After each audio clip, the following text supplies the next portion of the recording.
David and I first met back in 1968 at a junior golf tournament in Zimbabwe, what was then Rhodesia. When he got to about 17, he turned professional, and a lot of us were still finishing off school, and Dave was a particularly bright pupil, but he wanted to further his life in golf. He's a pretty useful player. You know, the fact is, I think he just enjoyed teaching more. When I first went to see him in America in 1982, I was running into a lot of problems with my game. I had the ability to play well for short periods of time, but I never had any consistency. In fact, only 3 months after first working with him, I very nearly won the British Open. And I think had I had 6 or 7 months working with him, I probably would have. You know, when you're going to change your swing and go into new ground, so to speak, you really have to put a lot of trust in the person that you're going to work with. Nick, we have an interesting location for an instructional video. Yeah, this is the kind of place that I'm sort of was familiar with before I came to see you, Dave. Oh, thanks.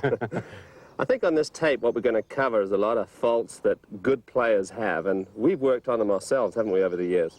Well, not only for the good players, Dave, you know, a lot of the things that we've worked on over the last 12 years, I've applied to the amateurs. Has it been that long? Believe it or not. Seems about 20. But a lot of the stuff that we've worked on, I've applied to the amateur partners that I play with in pro-ams, and also my friends who I play with, you know, in my weeks off, and I think it's going to help just about everyone. Well, all the good players and tour players that have come to see me, and I've helped in some way, I've got a lot of feedback from them, and we've found certain things that keep cropping up, and these are the things we're going to try to put over on this video, and a lot of the things that we've worked on. And so it's going to help the good player, but it's also going to help the average golfer get to that next level, improve their ball striking, and give them some of the secrets that we haven't let out before.